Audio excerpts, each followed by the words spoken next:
Bonsoir Salia. Bonsoir. François de Rugy, c'est le patron de l'Assemblée nationale. Il veut instaurer un code de bonne conduite pour les députés. Oui, il va le présenter demain matin à l'Assemblée et c'est une première sous la Ve République.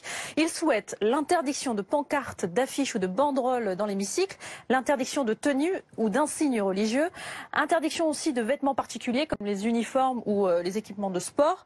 Pour résumer, l'expression des opinions ne doit se faire qu'à l'oral, sans artifice. Pourquoi est-ce qu'il veut des règles maintenant, François de Rugy?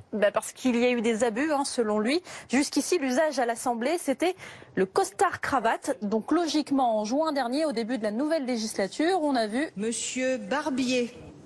Des costards-cravates, des costards-cravates, des costards-cravates, mais aussi des robes et des tailleurs. Et sont apparus les petits rebelles. La France insoumise sans cravate, sans cravate, sans cravate. Et sans cravate. Nous rejetons l'imposition des codes vestimentaires qui nous sont imposés, qui ne sont dans aucun règlement intérieur. Et nous les rejetons pas seulement parce que nous aurions une prévention particulière contre la cravate, nous n'en avons aucune. Parmi nous, certains la portent, d'autres ne la portent pas, mais nous ne supportons pas qu'on nous indique de quelle manière il serait bien séant de se vêtir. Il y a eu dans cette assemblée autrefois des sans-culottes, il y a dorénavant des sans-cravates, avec ou sans la cravate. Voilà, donc depuis juillet, le port de la cravate dans l'hémicycle n'est plus obligatoire. Ça, c'est une petite victoire pour la France insoumise. Oui, alors du coup, ils sont allés plus loin. Un mois plus tard, débat sur les ordonnances de la loi travail. Les insoumis ont apporté un accessoire dans l'hémicycle. Nous ne sommes peut-être rien à vos yeux, mais demain, nous serons tout. Et voilà, un code du travail pour chacun. La parole est maintenant à monsieur Sébastien Jumel. Toujours en juillet dernier, question sur la baisse de 5 € des APL. Ils font preuve d'imagination. 5 €, c'est une somme qui permet de se nourrir pendant quelques jours pour beaucoup de personnes. J'ai fait les courses ce matin, monsieur le Premier ministre, elles sont là. Et voilà ce que vous supprimez tous les mois par les plus démunis. Le président Mélenchon vous le montre.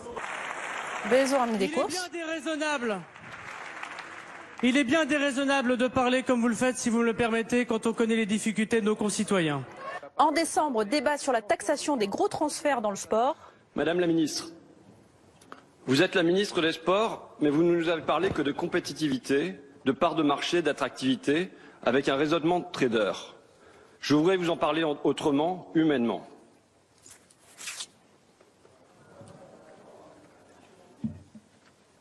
Le maillot que je porte aujourd'hui, c'est celui de l'Olympique au Courtois.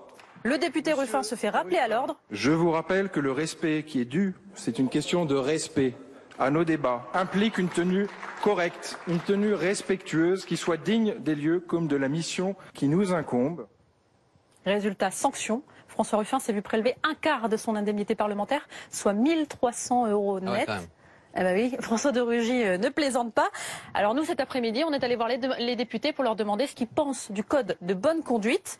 Le premier des bons élèves de la majorité. Le président de Rugy a raison de vouloir faire en sorte que l'on s'écoute et que l'on puisse s'entendre. Ce n'est pas en se mettant en scène que l'on se rend pertinent. C'est en étant pertinent que l'on est pertinent. À gauche, on est d'accord. Dès qu'on essaye avec des codes vestimentaires ou des postures ou des positions originales et démonstratives, on s'éloigne de l'essence même du travail des députés. Donc il était nécessaire, à mon avis, d'y remettre un peu d'ordre et un peu de cadre. Et à droite, on est aussi d'accord. L'Assemblée nationale n'est pas un endroit de jeu, ce n'est pas un endroit de démonstration, c'est un endroit qui doit être sobre. Tout ce qu'on peut faire, c'est s'insulter de temps en temps, ce qui ne manque pas d'ailleurs. Tous d'accord donc avec le président. Normal, c'est pas eux qui sont dans le viseur. Est-ce que vous comprenez le président de l'Assemblée quand il veut instaurer des règles parce que vous, votre groupe, ne respecte pas les usages? Non, je trouve qu'il a... C'est un peu désuet et traditionnaliste tout ça. À partir du moment où vous faites quelque chose qui est au service d'un discours, que c'est pas plaqué, que c'est pas artificiel, que ça sert à mieux faire comprendre, je pense que cette assemblée devrait se réformer. Moi, je n'ai pas l'impression que quiconque ait manqué de respect dans cette affaire. Nous avons une tenue correcte. Regardez, vous avez devant vous quelqu'un qui n'est pas déguisé. Mais le président de l'Assemblée, a priori, a envie de décider de beaucoup de choses, voire presque de tout. Et c'est un peu dommageable, je pense. Comment vous allez faire maintenant pour attirer l'attention? Ne vous inquiétez pas, on va se débrouiller, on est insoumis, vous savez. Ça promet encore de bons moments à l'Assemblée. On regardera ça de près. Merci beaucoup, Célia Bracli, à tous les soirs dans Grand Angle.